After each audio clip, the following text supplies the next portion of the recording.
Hey there, Blazer fans, and welcome to episode 32 of the Dragon's Den, a podcast for those that bleed green and gold. Today, I have a legend in UAB athletics, and that's Marla Townsend. Marla was the first coach in UAB softball history and coached from 1998 to 2017, and was also the UAB Senior Associate Athletic Director for Strategic Initiatives from 2017 to 2018. We cover a lot of great information, so I hope you enjoy. Be sure to stick around until the end for another This Week in Blazer History segment, covering some Blazer birthdays and some very interesting moments in UAB sports history. Thanks for listening.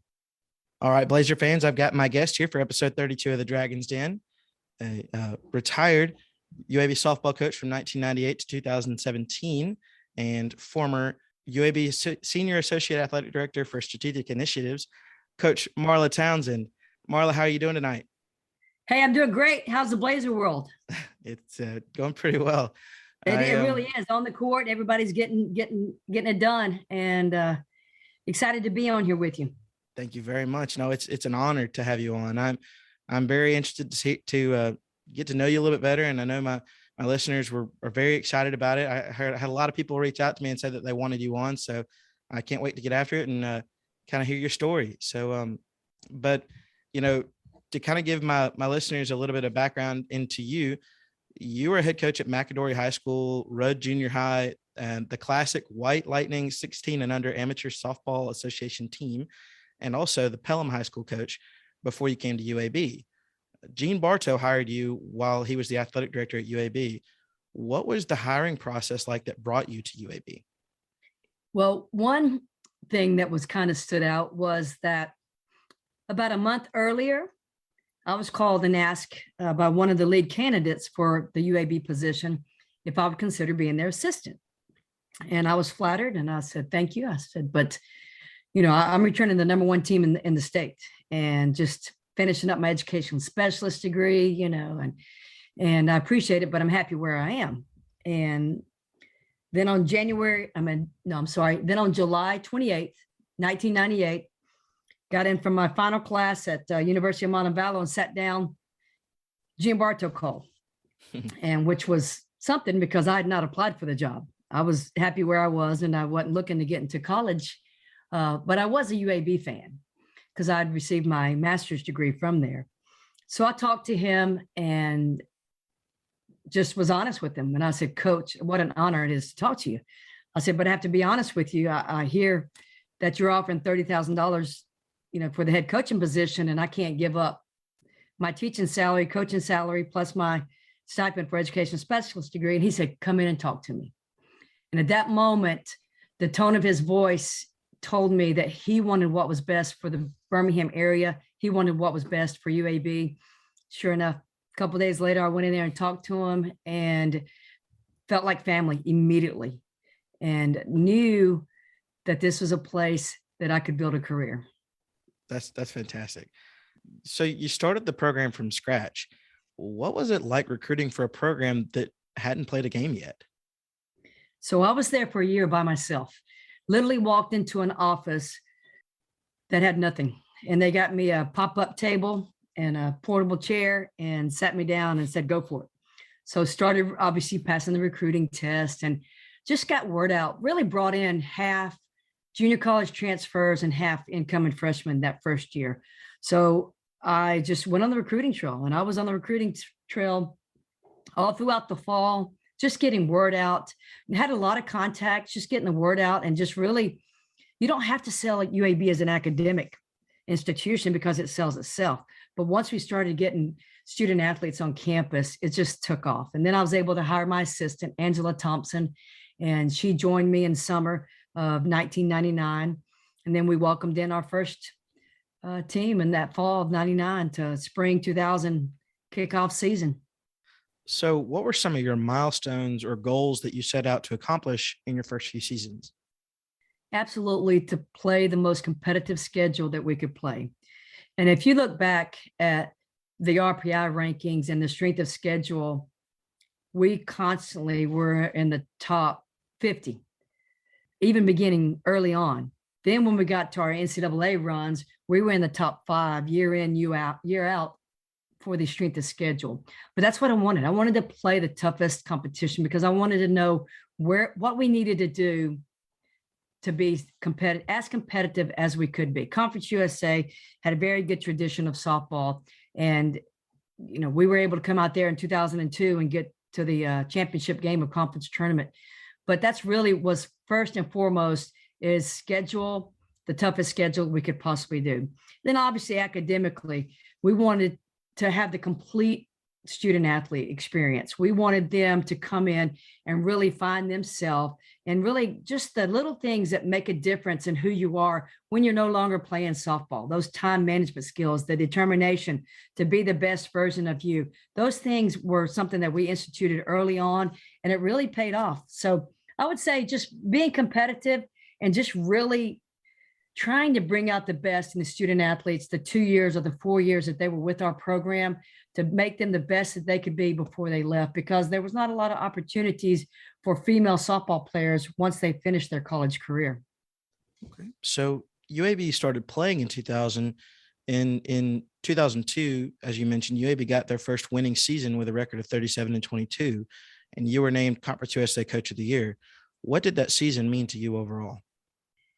It started out like any other. We're at George Ward Park, a mile off of campus, and I just started to see something special. And it was the drive that the ladies had, how they were just bonding as a team. Now, granted, that doesn't mean that they all had all these similar, they were very different, but yet is really just, I knew that there was something different about them. And as we started to play the competitive schedule, we started to realize that maybe even we took a loss, but it was against a really good team, might be by one run. But then when we got to the conference tournament, we understood that the season started over again. And by it starting over again, that everybody there, even Southern Miss, which had a World Series program from the 2 previous years, and we just knew that we had something that we really could put the best product out there. And if we kept it low scoring against DePaul and against Southern Miss, that we had an opportunity to come out on top. And we did. Even the championship game was like a 1-run ball game. It was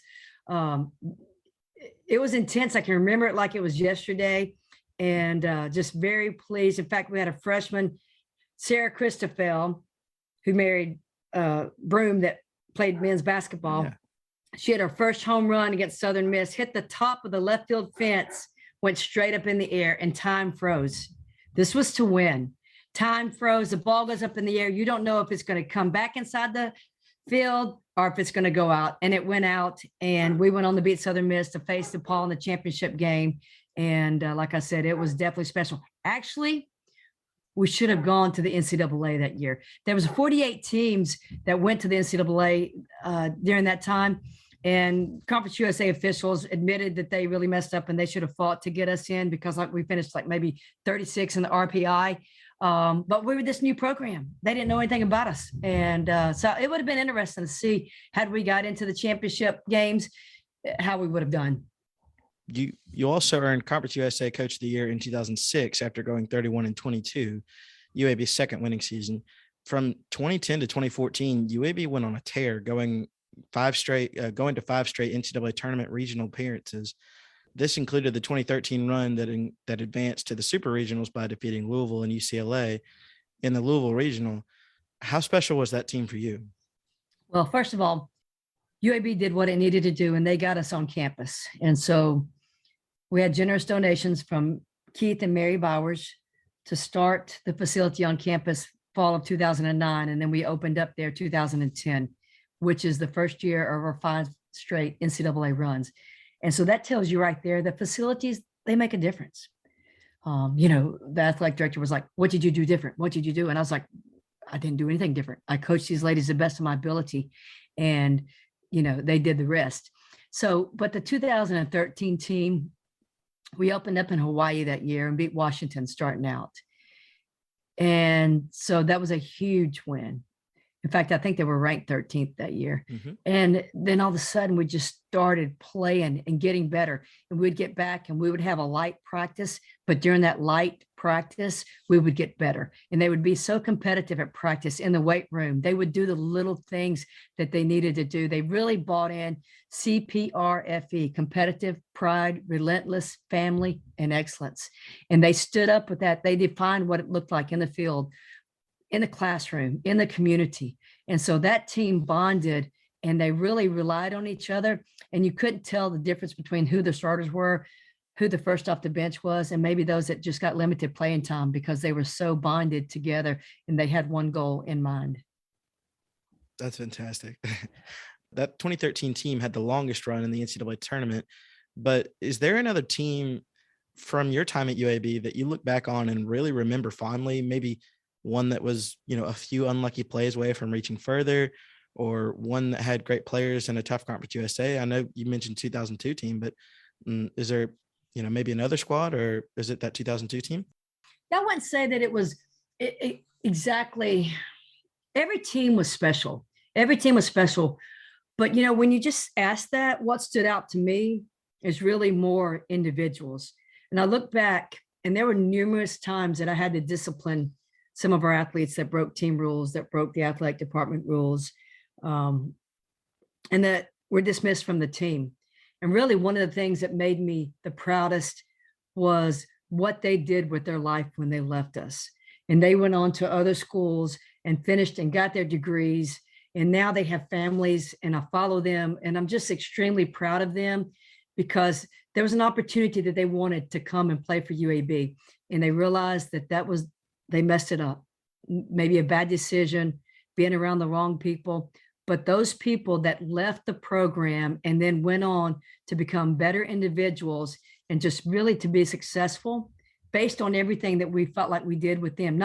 We wasn't the reason they were successful, but yet they did so many things right. I would say that it's those people, and I'm talking 8 to 12 individuals that I follow now closely, and I'm so proud of them because of the decisions they made after they were dismissed from the team.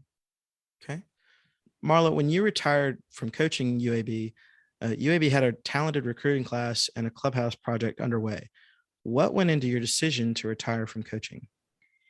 100% my why was my children. So I had a daughter that was an upcoming softball player, volleyball player, track star, and yet got to see very little of her competitions. Now, my parents really, and the rest of my family, did a great job of taking care of her when I was out of town, or they would even go on the road with us. And but when my son came along in 2015, he was easy the 2016 season because he was in a stroller. 2017 season got a little bit tougher because he was about 16 months old and he was everywhere. Mm-hmm. And so my children were my why, to be able to be a mom and walking away from softball when I really didn't feel like it was walking away, because Amanda Ellis, who played for me and coached with me, she was taking over and just did an amazing job, met all the administration's requirements expectations. I'm sorry, expectations is a better word. Expectations for 2018 season. So I knew that they were in good hands. And then the athletic director created a position for me to allow me to do that. And so then we announced it in August of 2017 that I was going into administration. That allowed me to travel, not to travel with my daughter, but that allowed me to be in town when she was playing and not be on the road with the team so much. And that way I was also able to work with all the other sports programs and really just work on that championship culture that was so respected among the softball team, and just enjoyed working across campus on different departments as well as all the teams. By the end of your coaching career at UAB, you had amassed 532 wins and 9 30-plus win seasons. Coaches can be the biggest critics of themselves. How do you evaluate your career at UAB? That is a great question. So let me tell you this. As a parent of a softball recruit, as a parent of a softball signee at another institution, I have learned so much when I look back. And, the little things that I might do a little differently. I might respond to the emails a little bit quicker than I did before, or the text a little bit before. It's just completely open your eyes to the process that the families have, because you're with the daughters, you're with their pride and joy, but then you don't realize what all the family puts into the athletic department as well. So I would definitely work on that communication level. Really, the relationships, I'm still like very close with all of our former players, and the relationships with the recruits. That's kind of what I miss, but yet it's really what I really maybe would have focused on a little bit more had I went back and done it all over again. So you kind of just mentioned it a little bit, but how often do you stay in touch with your former student athletes? Oh, thank goodness for Facebook. Facebook and Instagram. It allows me to keep up with them and their families. So we're very close. We have a tight knit alumni group, and it's so cute because a lot of the recruits, they would come in and they couldn't wait to graduate because they wanted to be a part of the alumni. You know, we were talking about the McGraths and Whitney, and just so many people that still sit out in the outfield and watch the games, that are true fans of the UAB athletic department and the UAB softball program, but very close. And the number of athletes that I have that have children now is incredible. And just watching them be the best parent that they could be is amazing. Still actually have relationships with the former student athletes' parents. 2 days ago, I received a text from Cindy Waters, whose daughter Amy Waters played for me. And she was just saying, you know, how much it meant for her daughter to be up here with the program. And that text, it just, I can't even explain. I can't put into words how much it means to me, because now me being that mom that is sending my daughter off, and I know what it means. I understand it now. And just, you can't put in the words what the relationship is. And granted, when they played for me, I don't know if they liked me or not, but they worked hard. I promise you that. But now, in fact, I had 2 texts last week from one player in Florida and one player in South Birmingham. And they were looking at some softball program that had something on there. And they were like, I know you would not allowed us to have done that. And it was so funny because they still have those values, and they still hold themselves accountable and hold themselves high. And they still represent the UAB athletic department. In fact, they represent the entire university as alumni. So I do have one special shout out from one of your former players, Miss Mary Warren. She said, and I quote, "I have way too many memories of my time at UAB and with Coach. What I would like to shout out is just how much of an impact she made on my life, from always believing in me, pushing me to be all that I can be, quote, or in parentheses, on and off the field, being a role model and someone I consider family. She's a huge part of who I am today, and I will always credit her for that. I was a member of the last class that she coached at UAB for all 4 years, and I think that's pretty special." So, quote, "I love you, Coach." That's from Mary Warren. I love you, Mary Warren. That is wonderful. That makes me smile. I'm so proud of her. And then, you know, follow her and going back and getting her master's degree. And it's just her and her family. I can remember they would have us over, and we would have a team dinner there when we would be down in her area. And just the memories that I have of her and growing and develop, and the leadership that she took. That makes me smile. Thank you very much for sharing that with me. That's no problem, Coach.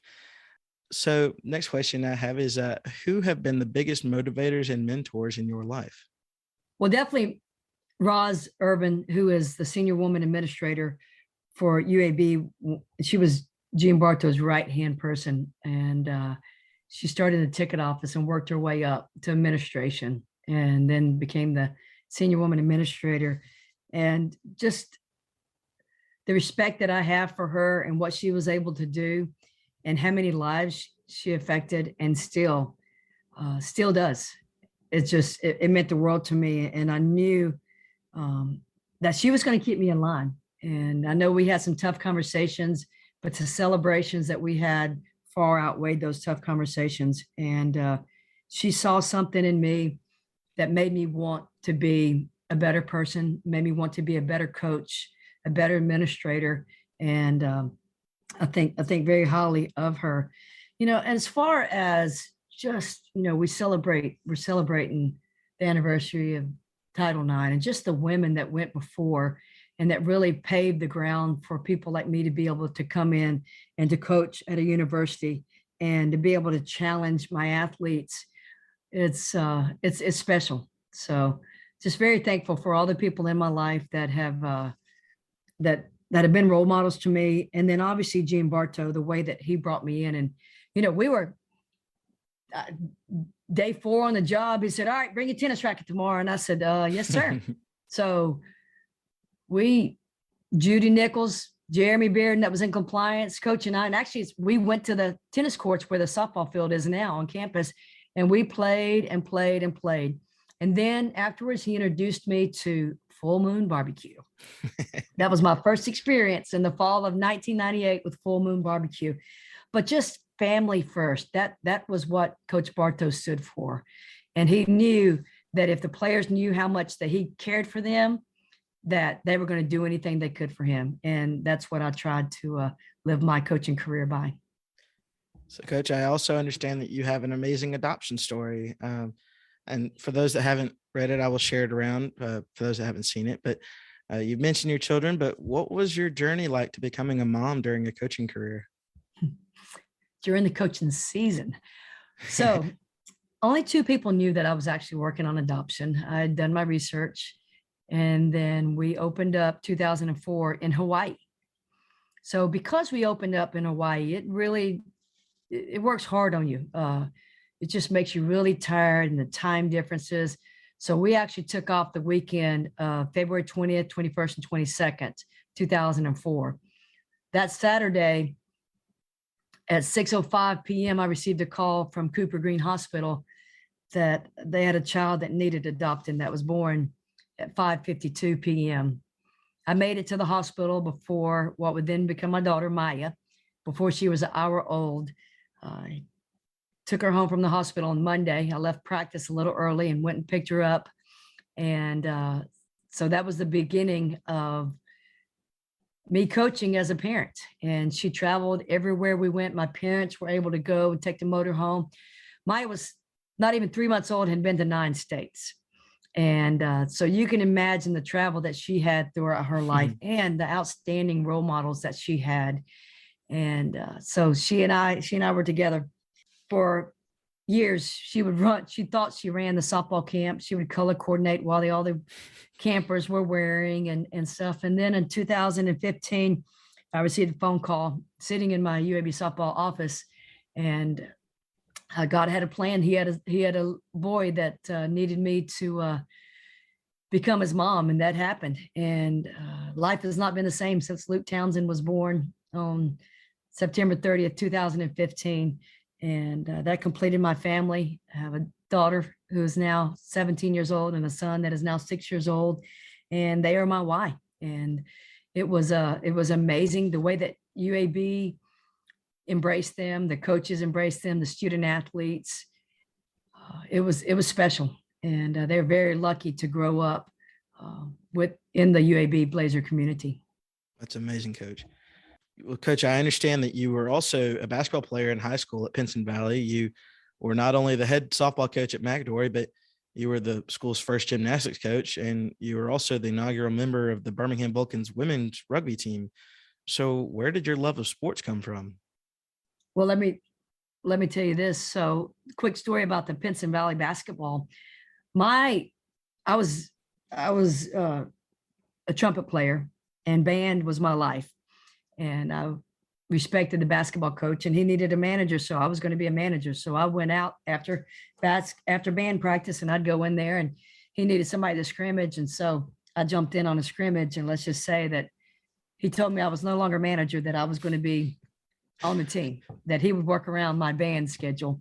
And so that happened. And then started the program at McAdory, started the gymnastics program, started the program at Rudd Junior High. And just actually, I was able to coach in the very first Alabama High School Athletic Association fast pitch softball game back in 1988. I coached at McAdory, and it was against Berry High School. And so that's kind of neat to see how far the sport has come since that point. But really, honestly, I would go back to just physical education classes. I loved physical education classes. I loved being challenged. And I actually grew up right in front of Irwin High School, and I would go home and there were some older boys, and they gave me their football pads and their equipment, and we would play football every day in the front yard. Then we would ride our mini bikes. And so I just really had some role models at an early age, and I saw how much fun they had in, playing athletics, but I didn't realize that it was so much more to it than just playing. There's so much that correlates between life and sports. And so since then, it's become my passion. And there's so much that you can learn through sports that are going to carry you through all your days. So since coaching, I understand you've become the founder of a nonprofit organization called Empower You. I was hoping you could tell my listeners about the organization and what you all do. So when I retired, I knew that there was something that I wanted to do. I wanted to stay involved in the community. I wanted to stay involved in schools. And I started thinking about what it was that took the athletes that I brought in as 17 or 18-year-olds, what it was that separated the best of the best. And I started seeing that, like I said, it was their time management skills. It was their determination, their ability to get up when they got knocked to the mat, the ability to deal with adversity. And so I developed a curriculum where I actually go into schools and take that curriculum to regular students. And it's really become, it's great. I have a lot of interactions with different levels, different type students, and diverse group. And really, it means a lot because they appreciate it and they realize that, hey, you know what, regardless of what happened to me yesterday, it doesn't define who I am. It really helps me to become the person I am, even if it was something bad, how I deal with that, how I'm able to move on, not just moving on, but how quick I can move on. And so really, I enjoy going to the schools. Obviously, COVID put a little kink in it for a while, but good relationship with the local schools. And I love what Empower You stands for and look forward to continuing to grow. So, and I understand that you're also a keynote speaker and you do team building events and you are a consultant. So what went into you following this path and how's it gone? Just like I said, just still being involved. I've had the fortune of working with some collegiate athletic programs and really just taking all of my 20 years of experience at UAB and trying to help really defining the core values, what it looks like, and just the togetherness and relying on each other, the competitiveness, and trying to bring out the best in whatever that program has, and really looking at its strengths and developing them, but yet bringing up the weaknesses as well. I also go into the corporate world. I've had the opportunity to work with, do a team building event with UAB Campus Services and Grounds, currently working with the UAB School of Nursing on their State of the School address, which is a really great event that we've got planned coming up in February. Very excited about it and the buy-in. And it's exciting. It's exciting to go out and speak and really speaking at graduations, just really staying involved in the community and being able to give back, and yet facing challenges with developing the programs that we're able to work with and challenging them. So Coach, how is life as a retiree? It's boring. I'm just kidding. I'm just kidding. So I live on 50 acres. I have 3 horses, a pig, numerous dogs, and a lot of chickens. So let's just say that I stay busy. And obviously able to go to all my daughter's athletic events. My son is actually getting involved. He's played soccer for 3 years now. I'm playing basketball now. So I'm able to be a mom and a daughter and a sister, and just really enjoying it. And but so thankful for the opportunities that I've had. I retired from the state system with 34 years, 7 months. And I look back and I feel as if I started just a few years ago. And, people say that when you really find your passion, that you do it for free. And that's really when I look back on my career. And I'm so thankful because that's how I felt all along. And just the relationships that we were able to develop, and hopefully the difference that we've been able to make in people's lives. But the Blazer Nation, the Blazer fans are special. And I love seeing them at events. I love seeing them online. And we've really developed some great relationships that will last us a lifetime. So maybe retired, but I promise you I'm not done. So, Coach, I do have a couple of social media questions and a lighthearted question that I hadn't informed you about, but it's just something to keep you on your toes. But I'll get that in a minute. But from my social media questions, I do have one question from Reed Adair, someone you know well. He did ask about the last week in June in 2018. So, Coach, what happened from your side? June 2018. Let's see. So, hey, it was, we were going strong. Absolutely. Great things were happening. Very involved. Actually, I just was on the committee for UAB Creed. We developed a creed for UAB. And I was just proud that we were coming up with a name. And I was like, the Blazer Way. And they actually adopted that. So UAB's creed is now called the Blazer Way. And then I was asked by President Watts to be on a committee that was facing the suicide, just really trying to help. I can't remember the exact name of it, but so had a lot going on across campus, and then it all came to an end. I mean, it came to an end at one point when the athletic director decided to discontinue my job, which, you know, it's a position that he created for me in 2017 that allowed me to leave coaching so that I was able to be with my family. And I felt like 2017 to 2018, we really got a lot done. But, you know, I look back and everything that I taught my student athletes, that when they got knocked to the mat, respond. And that's what I did. And granted, it allowed me, I eventually retired from the state retirement system and was able to start my nonprofit, was able to start my speaking consulting group. And life is great. Life is great. And just really, honestly, the support that I got from the Blazer Nation meant the world to me.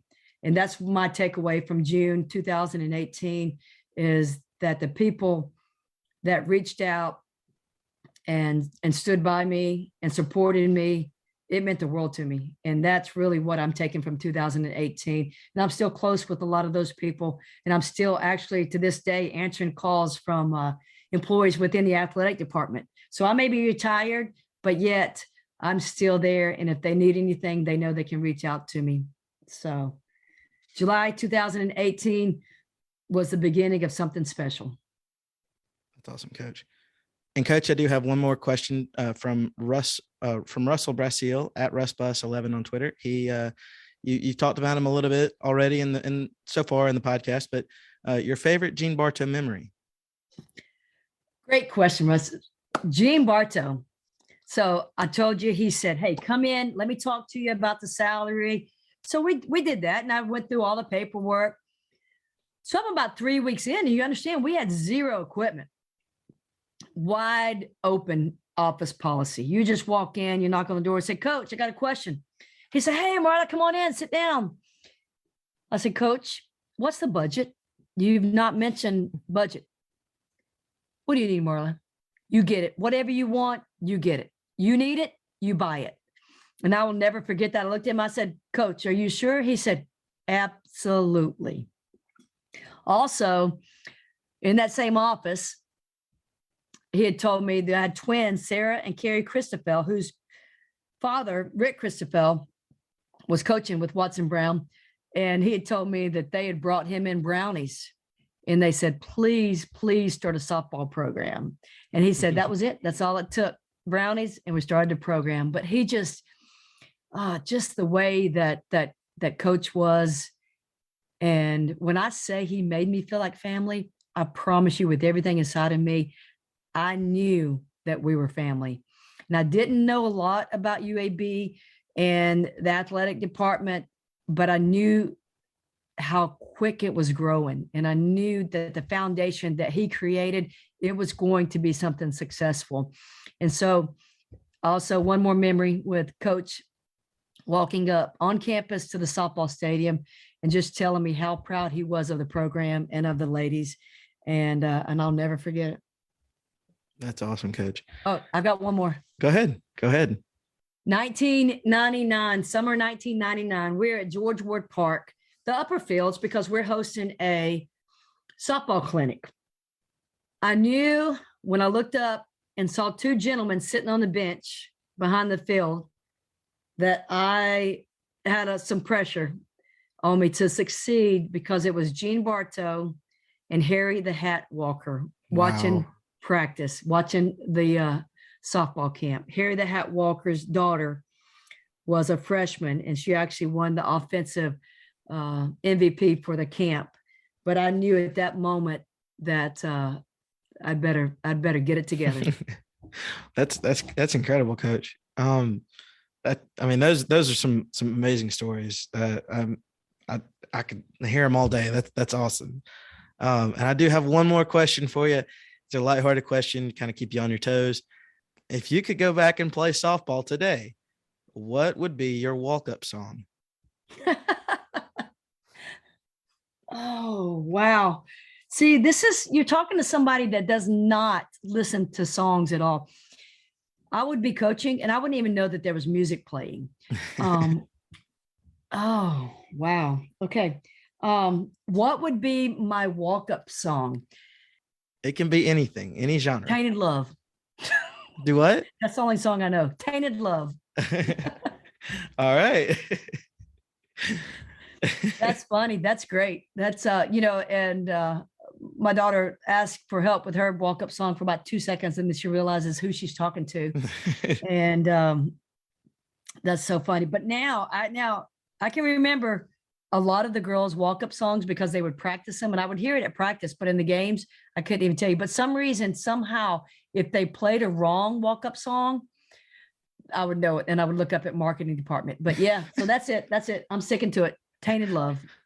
Coach, I actually forgot. I do have one more question for you. It's another social media question, and it's from one of your former players, Mandy Lohman. She commented and she asked, does she recommend catching a pig as team bonding? So Mandy Lohman, who is a 30-year-old employee of NASA with 2 adopted children. She's the person that my daughter and her best friend would fight over wearing Mandy's number because everybody loved Mandy. So yes, absolutely. We're at George Ward Park, and Stacy, the manager, looked over and she goes, "Is that a dog running down George Ward? I'm at Green Springs." And all of a sudden somebody was like, "No, that's a pig." So, it's our civic duty to get the pig off the road and get it onto the fence in the field, close the fence, because then we can just get it. What we're going to do with it, I don't know. Well, we had to have security at George Ward Park. So we've got a police officer that pulls his gun on that pig, and we're like, "No, don't shoot the pig." So yeah, we chased the pig. I would say probably an hour. That was the best workout we've ever had when we finally got that pig. Somehow we got the pig in the back of my sport track, and we threw a batting cage net, a screen, over the top of the sport track. And so I brought it to my farm. And Hamlet is what we called it. So imagine I was driving 65 north, and the pig decided that it wanted to put its head up on the tailgate and stick it out from underneath the screen. And so cars behind me saw a pig riding with its head sticking out the back of the sport track. So that's funny. She remembers that. Great question, Mandy. Now, don't you need to wash the kids or give them their baths and put them to bed or something? Oh my goodness, Coach, I've thoroughly enjoyed this so much. I love your stories, and I thank you just so much for everything you contributed to UAB athletics and the Birmingham community and everything. So thank you so much for being on. I really, really enjoyed it.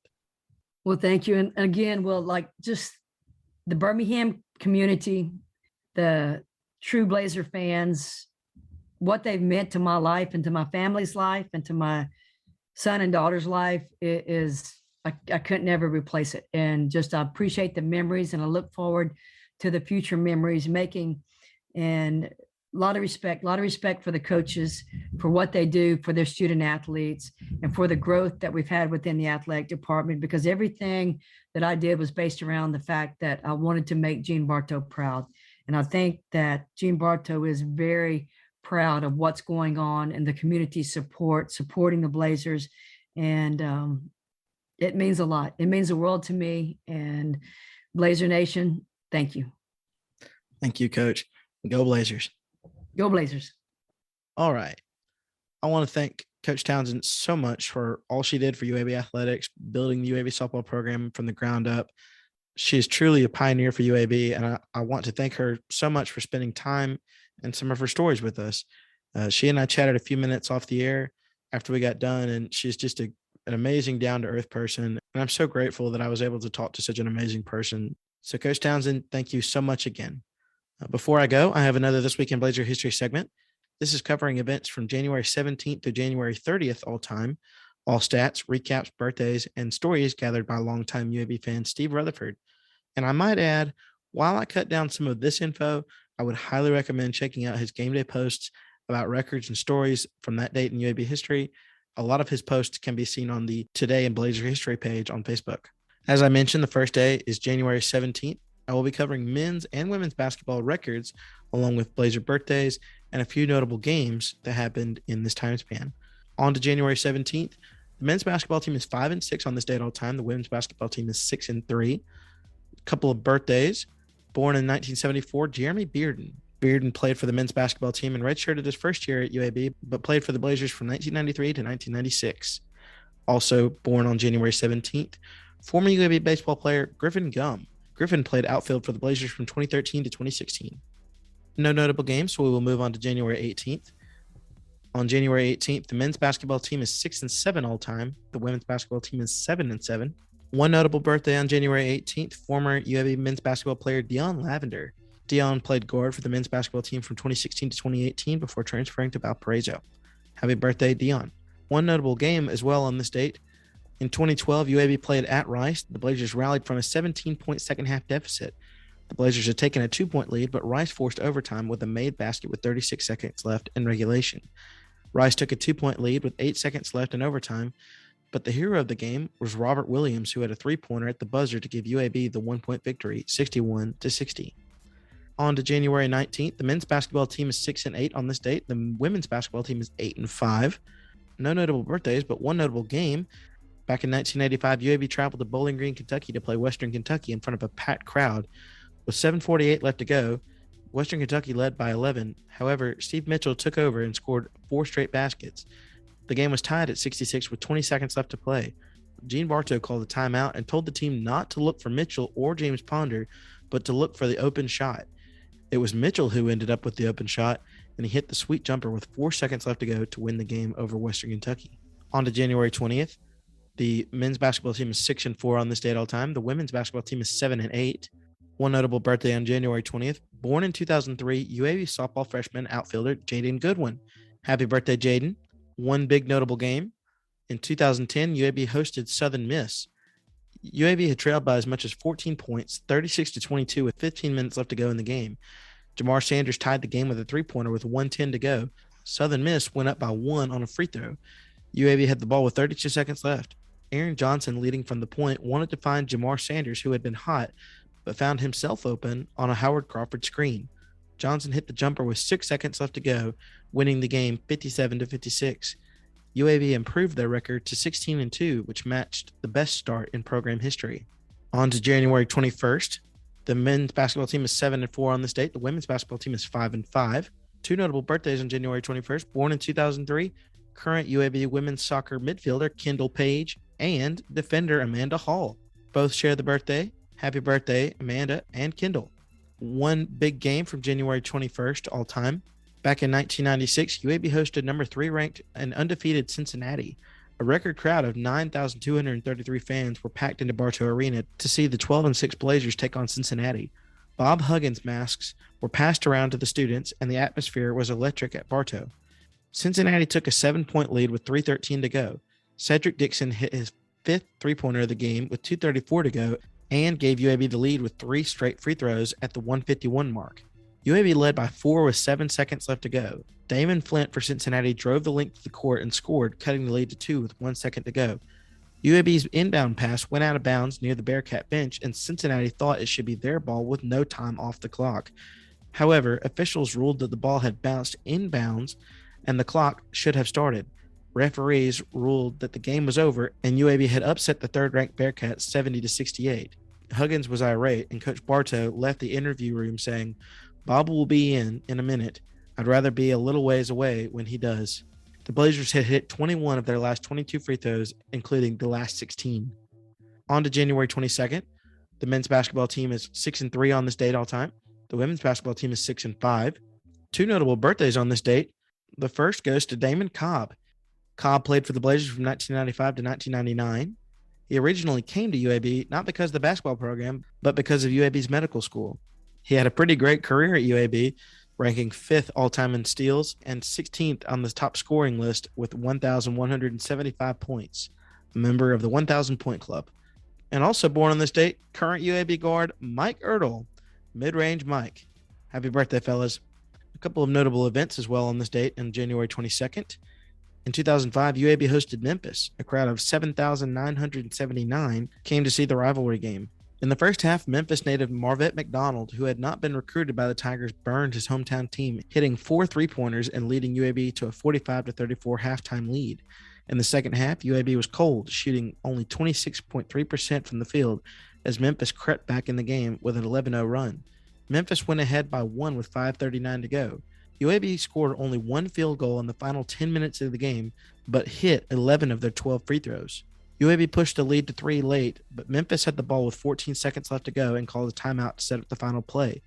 In the final 14 seconds, Memphis took 3 attempts at tying the game from behind the three-point arc, but all 3 rimmed out. UAB won 73-70. McDonald finished with 16 points. And also on this date in 2014, Bill Clark was introduced as the 5th head coach of the Blazer football team. On to January 23rd. The men's basketball team is 6-7 on this date, and the women's basketball team is 8-7. One notable birthday on this date, current UAB women's sand volleyball player, Adriana Pereira. Happy birthday, Adriana. And one notable game on this date as well. In 2009, UAB traveled to Marshall to take on the Thundering Herd. UAB won 61-59. The hero of the game was 5'8" Aaron Johnson, who hit a beautiful layup over 7-0 Hassan Whiteside with 6 seconds left to go.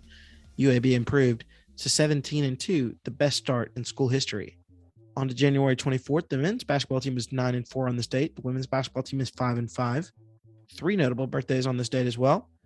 Born in 1980 was P.J. Arnold. Arnold transferred to UAB from Holmes Junior College in Mississippi and played 2 years from 2000 to 2002. He averaged 12.3 points per game in his career at UAB. Also born in this date in 1985 was Maurice Gibbs.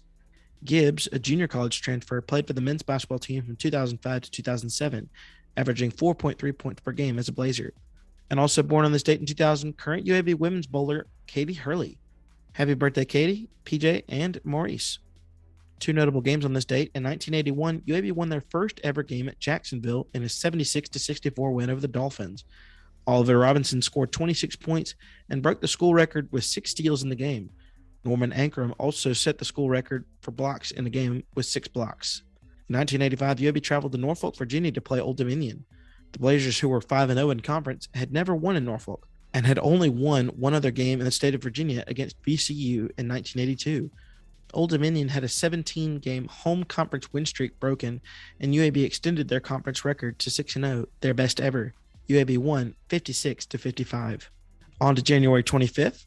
The men's basketball team is 7-6 on this date all time. The women's basketball team is 7-4. No notable birthdays, but a few notable events. In 1983, UAB traveled to Bowling Green in their first ever game at Western Kentucky. The Hilltoppers jumped out to an 11-1 lead and led 26-7 with 11 minutes left to go in the first half.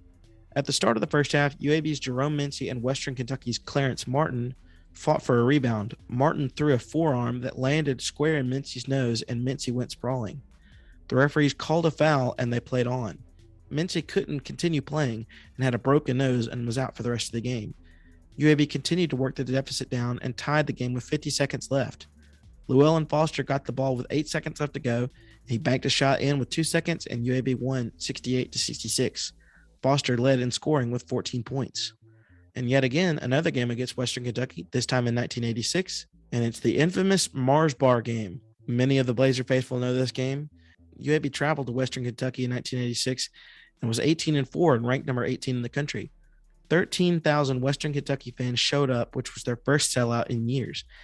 Each attendee was given a Mars candy bar. The Hilltoppers led by 8 at half, and in the second half, in the 12-minute mark, Clarence Martin fouled out. The Western Kentucky fans expressed their opinion of this call by showering the floor with Mars bars. Many of the candy bars were aimed at UAB players and Coach Bartow. Players started throwing them back at the fans, and the game was stopped. The crowd was warned, and play resumed. Jerome Mincy took over. He led the team back and tied the game at 65 with 3:42 to go. James Ponder missed a shot with 48 seconds left that would give UAB the lead. Instead, Western Kentucky hit 8 straight free throws, and they won the game 81-75. On to January 26th. The men's basketball team is 9-4 on this date all time. The women's basketball team is 7-7. 3 notable birthdays on this date. Born in 1961, Tony Mabry. Mabry played for the men's basketball team for 1 year from 1979 to 1980. And also born on this date in 1992, we have a pair of birthdays. Former UAB softball infielder, DH, and designated player and guest on the Dragons Den, Christian McGrath. And also sharing that birthday is her twin sister, Megan McGrath, who also played infield for the Blazers from 2011 to 2014. Happy birthday, ladies, and happy birthday, Tony. A couple of notable games on this date. In 1985, UAB improved to 7-0 in Sunbelt play and 18-4 by beating the number 19 ranked VCU before an almost sellout crowd of 16,866. Steve Mitchell hit 2 free throws with 11 seconds left to go to seal the win. Mitchell had 25 points as the Blazers won 66-62. And in 2017, a pretty infamous game of late, UAB hosted Louisiana Tech, a game that started with 10 players on the court but ended with 9. With 6:03 left to go in the game, Chris Coakley was fouled by a Louisiana Tech player with UAB up 63-50. A confrontation ensued after the foul between UAB's Hakeem Baxter and Louisiana Tech's Jacoby Boykins. This led to players from both benches leaving their areas. Everyone except the head coach was ejected from the Louisiana Tech bench, leaving them with only 4 players to finish the game. UAB had 4 players ejected, but had enough to field a team for the final 6 minutes. UAB won 79-70. On to January 27th. The men's basketball team is 2-4 on this date. The women's basketball team is 8-5. One notable birthday, former UAB baseball infielder Tyler Tolbert. Tyler was a master at stealing bases in his 3 seasons with the Blazers. He is 3rd all-time in career stolen bases in UAB history. And we also have one other notable event. Sadly, on this date in 2011, we lost former UAB basketball player Larry Rimbert. Larry played for the men's basketball team from 1986 to 1990. He's a member of UAB's 1,000-point club, averaging 9.1 points per game and 4.7 rebounds. After UAB, he played in Japan, but returned to Alabama, settling in Mobile. Rest in peace, the Dancing Bear. And on to January 28th, the men's basketball team is 7-5 on this date. The women's basketball team is 1-9. One notable birthday, and it's a pretty big one. Born in 1983, former UAB men's basketball guard Carldale Squeaky Johnson. Squeaky played for UAB from 2003 to 2006 and is one of the most iconic Blazers to ever play due to his energetic defense, flopping dreads, and his well-liked personality. During his senior season, he was one of the nation's best point guard. He finished his career with 224 steals, 13 short of the record held by Stanley Jackson. Happy birthday, Squeaky. And one notable game, and keep in mind, this is from the words of Mr. Steve Rutherford. This is his pure genius in one post. In 1984, UAB hosted Jacksonville in the state. It was homecoming, and the theme was putting on the Ritz. The Blazers were, quote, blue and didn't know what to do at halftime because Jacksonville held a 32-22 halftime lead. However, UAB started, quote, trying hard to look like Gary Cooper when James Ponder started hitting shots and Jack Gordon scored 9 points and grabbed 14 rebounds in the second half. McKinley Singleton tied the game with 2 free throws with 20 seconds left to go, and the game went to overtime. The Blazers entered overtime with Steve Mitchell, Jerome Mincy, and Marvin Ray Johnson on the bench, quote, where fashion sits, because they had fouled out of the game. UAB attempted to shorten the game since there was no shot clock, and the game was tied at 74 with 1:01 left. Ponder was fouled and hit 1 of 2 from the line. Jacksonville had plenty of chances to take the lead because UAB had missed 2 front ends of the 1-and-1s, but the Dolphins couldn't take advantage. UAB won 75-74. Steve Mitchell had 23 points before he fouled out, and McKinley Singleton had 22. Super duper. And on to January 29th, the men's basketball team is 9-2 on this date. The women's basketball team is 9-4. A couple of notable games. On this date in 1979, UAB won their first game on an opponent's court. The Blazers had won at home and on neutral courts in their inaugural season, but were 0-4 in true road games. This changed on this date in 1979 when UAB won at Reed Green Coliseum in Hattiesburg, Mississippi against Southern Miss. An offensive rebound by Leon Morris, put back with 6 seconds left to go in the game, gave UAB the 60-59 win. Also on this date in 2002, Murray Bartow got his 100th win as a coach as UAB defeated TCU 77-71 on the road. Will Campbell had an amazing game, scoring 30 points and grabbing 19 rebounds. TCU coach Billy Tubby said Campbell looked like a man playing basketball with a bunch of children. And finally, January 30th, the men's basketball team is 8-6. The women's basketball team is 5-7. 2 notable birthdays. The first, recent quarterback for the football team, Tyler Johnson III. Tyler played for the Blazers from 2017 to 2021. We wish Tyler all the best going forward and thank him for all the great memories, including the conference championships, bowl win, and so much more. Good luck, Tyler. And also, born in 1991, another guest on the Dragon's Den, former UAB softball outfielder Whitney Fletcher. Whitney had one of the greatest hits in UAB softball history with her walk-off triple to defeat UCLA in the NCAA tournament in 2013. Happy birthday, Whitney. And one notable game on this date, it was a fiery one. In 1986, UAB traveled to Old Dominion and an assistant coach was almost arrested. Just a few days earlier, the UAB team had already dealt with the candy bar incident in Western Kentucky, and this game had a similar intense feel. The crowd at ODU was becoming increasingly upset over perceived bad calls. Midway through the second half, a charging foul against ODU caused a melee to erupt. ODU coach Tom Young ran out onto the court protesting the call. Monarch fans began showering the court with plastic megaphones and toilet tissue. Tom Young and Gene Bartow got into a shouting match at mid-court, while some UAB fans were hit with megaphones. UAB reserve Bruce Baker went behind the bench when he saw a fan approaching Bartow in a threatening manner. Fans came out of the stands after him, and a shoving match ensued. A few police officers rushed the court and went straight to the UAB bench. As order was trying to be restored, UAB assistant coach John Prince got into it, and one officer was threatening to have Prince arrested. As they left the court, they were showered with ice and drinks. The ODU athletic director took the microphone and warned the game would be forfeited if fans continued to throw things at players. Finally, order was restored. UAB returned to the court and proceeded to go on a 7-2 run, winning the game 71-58.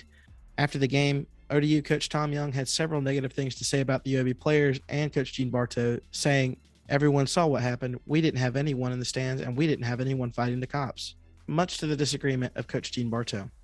And that's going to do it for This Week in Blazer History and episode 32 of the Dragon's Den. Be sure to check out my social pages at Dragon's Den EFEL on Facebook, Twitter, and Instagram. Be sure to stay away from those Mars bars and plastic megaphones and keep a cool head out there, Blazer fans. Good night and go Blazers.